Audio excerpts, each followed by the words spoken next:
Marcetti from PNC. At PNC, we are committed to a culture where everyone feels valued and included. That's why we're pleased to support the Greater Wyoming Valley Chamber's efforts to help create a community with those same values. It is my pleasure to introduce Mickey Davis, a reproductive health educator at Maternal and Family Health Services. Her background includes 6 years of working with adolescents and adults to facilitate discussions around sexual and reproductive health. She has earned a master's degree in clinical psychology from Marywood University and a master's of education in human sexuality from Widener University. She is committed to promoting accurate, unabashed, and comprehensive sexuality education for youth and adults in the NEPA area. Now let's welcome Mickey Davis. All right. Hi, everybody. Thank you so much for being here today. My name is Michalene Davis. I go by Mickey, and I'm a reproductive health educator at Maternal and Family Health Services. Today, I am bringing to you Embracing the Rainbow, exploring ways for businesses to improve their affirming and inclusive culture for the LGBTQ community.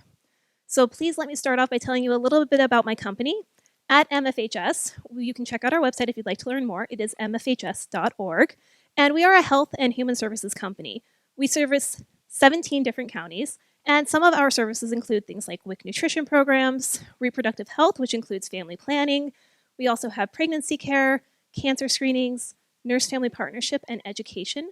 They are all truly fantastic programs, so make sure you check them out. And you can see on our map some of the different counties that we cover. Now, I'm an educator, so I would like to tell you a little bit more about our education services, which are mostly aimed at teenagers. So we call it safeteens.org. We do have a whole website dedicated to our teen services. And on that website, you can see things about reproductive health. You can see things about LGBTQ topics. You can see things about nutrition, exercise, drugs, and alcohol. So we also have a text line, which is called Safe Teens Answers. At this text line, youth are put into contact with a reproductive health educator for confidential counseling and education purposes. All they need to do is text the word SAFE, S-A-F-E, to the number 57890, and they can access that service. My job is to offer in-person education and counseling, largely to young people, and some of the topics that I cover include things like healthy relationships, STI and STD, and pregnancy prevention and education, also sexual decision-making. We also deliver a curriculum called Be Proud, Be Responsible, and we are also able to offer professional trainings on topics like LGBTQ topics, which is what I'm going to talk to you about today. So at MFHS, our core value is care. We are dedicated to commitment in the quality of our work and to the respect and dignity for the individuals we serve. We are committed to accountability for our actions and our interactions with others. We also respect all individuals, regardless of their range of human differences, both in our workforce and throughout the communities we serve. And we care about the excellence in our performance and service. I would like to tell you a little bit more about me and how it's appropriate for me to be in front of you today. So just like John mentioned, I do have a master's degree in clinical psychology, as well as a master's in education in human sexuality. I've been a reproductive health educator in the field for about 6 years, and although most of my work does focus on educating and counseling adolescents about sexual and reproductive health, I also love working with my adult populations. And then you can see a picture of me at NEPA Pride a few years ago playing Plinko. So if you see me at Pride, make sure you come and play Plinko with us. So a quick thing I like to do every time that I am educating, I like to put up this little disclaimer. I recognize that I'm human, and I am not trying to represent any identities other than my own. So when I'm relating information, I'm relating it as I understand it. So I listen to the community, I take in what they say, and that's what I'm sharing with you today. That means maybe I'm a few steps behind, or maybe I've just gotten it wrong. And I always tell my folks, it's okay to let me know if I've messed it up, as long as we do it in a respectful manner, because today is all about respect. So let's get into what we're going to talk about today. This is what I hope to cover with you folks. We are going to review some LGBTQ+ identities and language and considerations for the community. We're going to start to talk about some small, quick, easy changes that we can do to increase the visibility and inclusivity of our work. And then we're going to talk about some broader implications, some things that we might be able to do down the line. Let's start by making sure that we all have a common understanding of what we're talking about today. So part of the title of our presentation is LGBTQ. This is a shorthand for sexual minority identities, and it changes as we refine our understanding of those sexual identities. So you may also see other shorthands or other acronyms like LGBT, LGBTQ+, LGBTQIA+, and there are many more identities beyond these, but this is the shorthand we're using right now. Really quickly, again, I want to make sure folks know what those letters mean. So L stands for lesbian, who is a person who identifies as a woman who's attracted to other women. Gay is historically thought of as men who are attracted to men, but it's also an umbrella term. So folks of many different labels may say, I'm gay. Bisexual, as per the folks in the community, is a person who's attracted to people of their own and at least one other gender, which is why we have the bi, the two. Transgender denotes a person whose experience is that their gender identity does not align with the sex that they were assigned at birth. Q typically stands for queer and questioning, which is often just a person who is not straight, or maybe a person who is still discovering their own identity. Now, folks can discover their identity at a very young age and say, this is what makes me feel affirmed and validated, or sometimes we figure that out later in life, and sometimes we figure it out during life and it changes. That is all completely valid and totally okay. Intersex is the I, and it is a medical term for the umbrella term for differences in sex traits or reproductive anatomy. And the A typically stands for one of three things: asexual, agender, or aromantic. These are folks who are saying, my experience is that I don't have the same attraction that other folks do. So a person who is saying that I'm asexual is maybe saying something to the effect of, I don't experience sexual attraction to other folks. If you'd like to learn more, please feel free to check out the glad.org references and get a whole glossary of different labels. Another way that we think about this, so in my field, when we're talking about this, we have started to say SOGIE. SOGIE is another acronym, and it stands for sexual orientation, gender identity, and gender expression. Now, each of these are a different facet of everybody's identity, so every person has a SOGIE. And part of the reason SOGIE is powerful is that it allows us to have labels that can help us find community and belonging. I've absolutely had young people sit in front of me and I shared with them a possible label, and they've actually said, wow, I thought it was just me. So it's powerful to know that we are not alone. A way that I like to talk about SOGIE and help people learn about SOGIE is to use this really fantastic resource from the Trans Student Education Resources, and it is the Gender Unicorn. You can see our little friend there, the unicorn, and it really breaks down very nicely some of the differences between our sexual orientation, which is who we know ourselves to be, who we are in our heads, as compared to who we want the world to see, and then also the difference of who we know ourselves to be and who we're attracted to. So in looking at our unicorn friend, you can see that they are thinking about their gender identity, which is the rainbow. So that is who they know themselves to be in their heart and in their head. The way they portray themselves to the outside world, that's their gender expression. Those are those green bubbles behind our unicorn friend's back. After that, the next section that you can see has a little DNA helix, and that is sex assigned at birth. That is the term that tells us when a person was born, what the person who looked at their external anatomy said, it's a boy or it's a girl. Now, as folks grow up, they may say, yes, that works for me, and we call that cisgender. But they also may say, no, that's not who I know myself to be, and that may be one of the many different types of transgender identities. And below that, you're going to see physically attracted to and emotionally attracted to. These are both saying, regardless of who I am in myself, this is who I want to be interested in. This is who I want to be physically intimate with, or who I want to be emotionally intimate with. So now that we've talked a little bit about what SOGIE is, we're going to talk about how businesses can start to use this to make sure that their clients, their customers, and also their employees feel validated and comfortable and affirmed in their spaces. Today we're going to talk a little bit about language, facilities, forms, policies, and the environment that we create. So language is often inadvertently gendered because that's just how we've been talking. But it's actually really easy for us to switch up our language to something that's gender neutral once we start doing it. So here are some quick examples. For instance, in professions, you may hear language like waitress, actress, fireman, mailman, but there are almost always gender neutral examples. Just like we don't say doctoress or pilotess, we don't necessarily need to say waitress. We can just say server. We can just say actor. Even for typically male-dominated fields like fireman or mailman, we can say firefighter or mail carrier. In our relationships, we may want to let people know about our partners or our parents or our siblings' gender identity. But if we don't want to, we can use the words I just said. So instead of boyfriend or girlfriend, we could say partner, we could say spouse, we can say significant other. Even when talking about our family members, we can do this. So this is one of my favorite things. At my level, in my generation, I have my siblings. So I don't have to tell you if they're my brother or my sister. I can say sibling. At my parents' generation, typically we would say aunt and uncle. But we can also say pibling. So my parents' sibling is my pibling. And then if my sibling has a child, we typically say niece or nephew. But we can also say nibbling, which I just think is really adorable. Sometimes when we're talking about how we serve our community too, we may use language that's inadvertently gendered. So for instance, we might say something like, we serve moms who. We could switch that up and say, we serve parents who. When we're addressing groups of folks in our environment, sometimes we'll say boys and girls. A lot of times we say guys. It took me a lot of years to get guys out of my language, but nowadays I say folks, I say friends, students, or if I really want to be kind of funny and cheeky, I might say things like aliens and space rangers. There are many options. Even when I'm calling on folks as an educator, I try never to say like, I want to hear from the girl in the corner or the boy over here, because I don't know that person's gender identity until they've told me.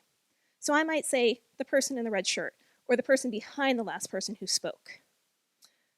Another thing to think about is a generic pronoun. I know a lot of folks who gender everything as he because that's just what they did, but oftentimes we can just say they, or it, or that person. And even in our writing, I was trained to use things like he and she, his and hers, and over time I've trained myself now to use they, which is actually a lot quicker and easier. It's only one word instead of two. So language is really important, but it's always changing. It's very easy to kind of get lost in what the changes are. And it's okay if we mess up. I'll talk a little bit later about how we can fix it. Another thing to know is that sometimes for the LGBTQ community, the words change geographically. So what we're saying in Northeast PA may be very different from what they're saying in Southern California, and that's okay too. Also, sometimes these words will have different meanings for folks of different generations. A great example of this is queer. Folks of older generations used that and saw that as a slur, so they may not be comfortable using it. Folks of younger generations say, that actually works really well to express my experience. So it's just an important thing. And a good general rule is to not use a label for somebody unless they have self-identified as that word. There are some words that also over time become derogatory. Rather than saying those words here today and possibly offending anybody, I'm going to urge you to go back to that GLAAD media reference that I suggested already. They have a glossary of LGBTQ terms. And if you scroll down to the bottom, it actually says words we don't use and gives you what we should use instead. So please do check out the GLAAD media reference. And here's another thing. If somebody shares with you a word you've not heard before, it's okay to ask them to tell you more as long as we do it respectfully. So you could say something like, well, thanks so much for sharing. What does that mean to you? So if somebody comes to you and says, I'm pansexual, you can say, thanks for sharing. What does that mean for you?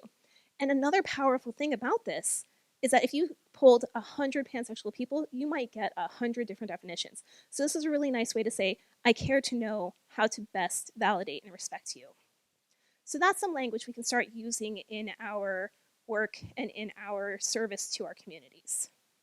Another thought is about pronouns. I get asked tons of questions about pronouns, which is fantastic. It means people want to learn. And here's the thing. The point of a pronoun is to allow us to refer to somebody without using their name. We want to remember, though, pronouns are not preferred. So for several years, we were saying preferred pronouns. However, folks in the community have said, they're really not my preference because that implies that you could change them. That's really not what I mean. These are my pronouns, so please use the pronouns I'm telling you. And singular they, I hear a lot about, well, that's not right, or grammatically it's not correct, but actually it is. So the other thing is, we use this conversationally all the time. If you were at your business and somebody left their phone on the counter, you might say, oh, somebody left their phone. I hope they come back for it. We wouldn't say, somebody left his or her phone. I hope he or she comes back for it, even though we do that in writing, which is part of why once we start to make the switch in our head, it becomes easy to do it across different media. A great way to handle pronouns is to include them in your own introductions. I hope I told you my pronouns were she and her. That was my intention today. And I usually do that every time I introduce myself. So we want to make sure that we are being respectful of our participant or customer's comfort level. So if somebody doesn't want to tell us their pronouns, they certainly do not have to. We still would not want to guess. That's when we refer back to the singular they. But a great way to do this is to model. So offer yours first. Hi, I'm Mickey. My pronouns are she and her. What's your name? And they can sometimes choose if they want to offer pronouns or not. Doing this just helps to normalize it. It makes it easier for folks who do need maybe a different type of pronoun than people are expecting, because it's become something that people do a lot. An easy way to do this too in your workplace is to include this in your email signature or your virtual meeting identifiers. So you can actually see an example of one of my older email signatures. If you saw today's, it would say just she/her. So again, the whole point is normalizing, making this so that it's not a conversation point, just a normal day part of daily life. After we're talking about language, we want to think about our facilities. What are people seeing when they walk in? Can we put up signs? Can we put up pictures of same-gender couples? Can we make sure people see themselves represented in the things that they're seeing around? This is a picture from one of my offices, and in all of my offices, I keep flags because I have young people sit down and go, oh, wow, you've got my flag.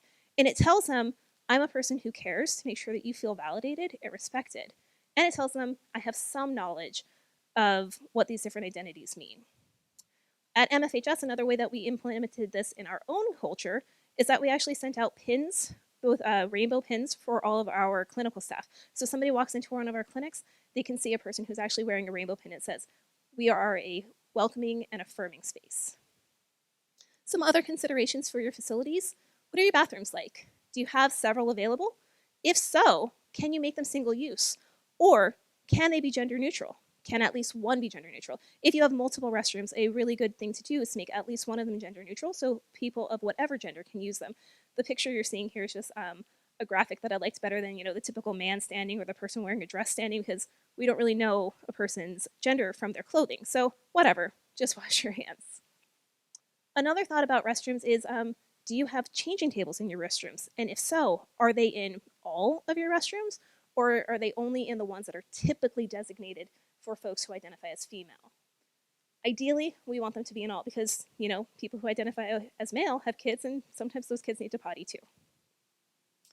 Beyond our facilities, what do our forms look like? So for instance, what language is on the forms? And is it getting at what you really want to know? So an example of this is if you're asking about parents, do you really need to know that person, like who their biological parents are? Or are you really trying to figure out who do they live with? Who's responsible for them? Sometimes teachers might say, tell me about your grown-ups. These are just different ways to get at more inclusive language to recognize that not all families look the same. And if you have the ability to change your forms or to create your forms, then you get to do whatever you know to be most validating. I do want to recognize there are times that you get forms from whoever's your funder. So for instance, at MFHS, we have some forms that we don't have control over, but we can still have the conversation and say, when the person's filling out the forms, I know that these are not necessarily all of the options. Please tell me what I can do to affirm you, even though I need to take this information as it is on the form. An example of this is if you're taking like medical histories. Are you asking for sex or are you asking for gender? Do you need to know somebody's biological or natal sex or the sex they were assigned at birth? Or do you just need to know their gender so you can actually respect them when you're calling for them in the waiting room? This is also a place where you can put our pronouns. So if we look at some really quick examples of some forms that I have seen in my work, I really like at the top in the green circle, it says preferred name. So there's patient name, which could be their legal name, which maybe I need to know for insurance purposes. But then there's also what name do you want me to call you? After that, you can see preferred pronouns. And what would be even better on this form would if it just said pronouns. Below that, you can see there are multiple options for sexual orientation and multiple options for gender, and always including the option to say, I don't want to say. Below that, you can see another form where it's male or female, but then there's also a line so the person can write in whatever's most validating to them. Here's an example of why this is important.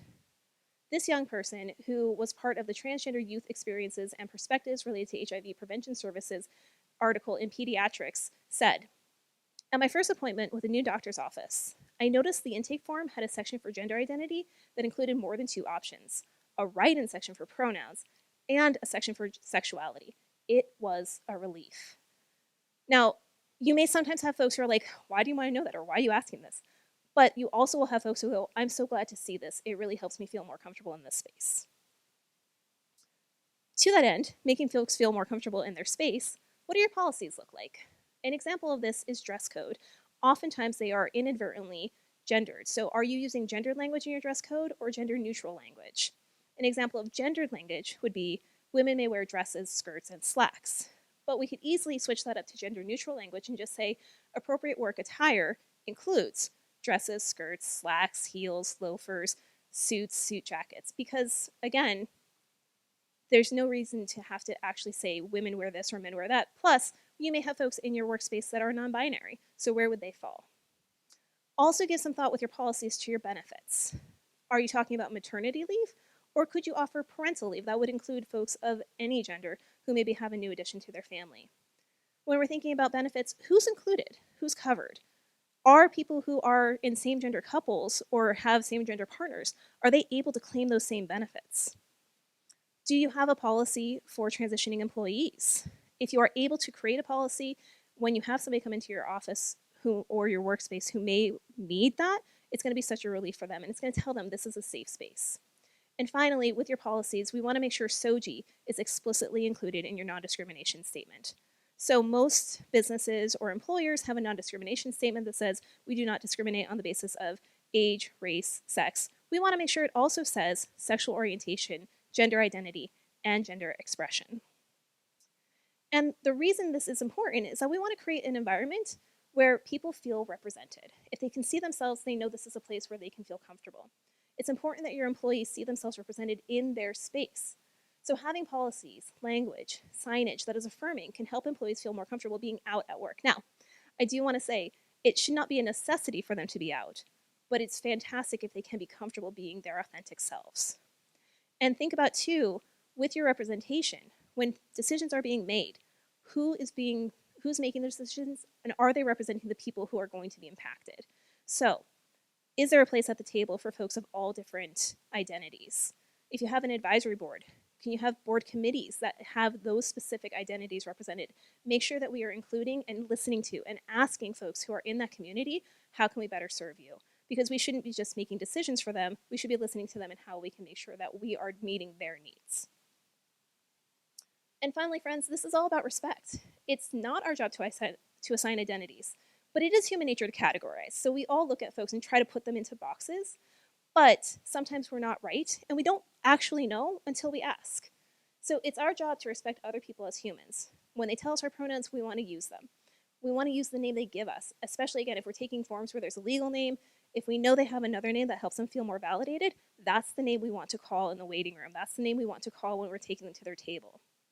And some things that we can avoid to make sure that we don't accidentally disrespect somebody. We don't necessarily need to know dead names unless, again, it's a legal name for insurance purposes, and we should really never be asking about somebody's sex life or body parts. If you wouldn't ask a person who you assume is straight or cisgender the question, then don't ask the question of somebody who is maybe not cisgender or straight. So I want to leave you with some thoughts about what can you do if you mess up, because we're all human. We are all going to mess up. So here's what folks in the community tell us to do. We are to take this 3-step approach. Number 1, we're going to apologize 1 time. We're going to correct whatever we said wrong. So if we said the wrong pronoun, we're going to use the right pronoun, and then we're going to move on with our statement. An example would be if I misgendered, let's say, a young person in my class who I know legally that their name is a male name, and I know that their pronoun is female. If I said something about him, I would go, oh, I'm sorry, miss. I meant she. So like I was saying, she has a lovely dress on today. What we don't want to do, we don't want to over-apologize. 1 sorry is enough. Because if we keep going, it stops being about that person and validating them and starts becoming about us. So instead of it being about them, it's like, oh, I'm so sorry. I'm really trying. This is just so difficult for me. Well, imagine how difficult it could be for the person who's being misgendered, how uncomfortable it could be for them. So if we make a mistake and they let us know that we've actually misspoken, when we're corrected, what we want to do is we want to say, thank you. Thank you for bringing that to my attention. I'll do better. Thank you for bringing that to my attention. I want to be respectful of you. Not, I'm sorry. Because when we say, I'm sorry, that person may feel the need to now comfort us. But really, we're the ones who have the opportunity to do better. So, I want to leave you with some resources. Here are places where you can go to get more information.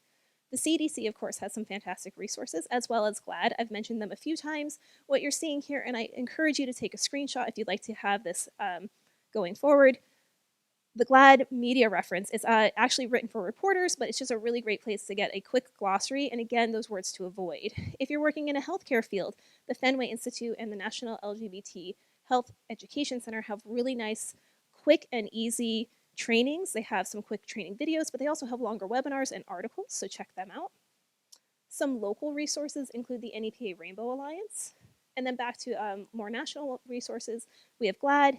GLAAD, again, is an advocacy network. GLISTEN is an education advocacy network. We've got the Center, OK to Be Me, Gender Spectrum, and PFLAG. There are PFLAGs around the country. Again, please feel free to take a screenshot if this is information you'd like going forward. Here's some Spanish language resources. I'll pause if you'd like to screenshot that. Here are my references. And I would like to say thanks. Thank you all so much for being here with us today. Please do check out our website, mfhs.org. Feel free to reach out to me if you have questions or if you want to get some more resources. And I look forward to hearing your questions. Thanks.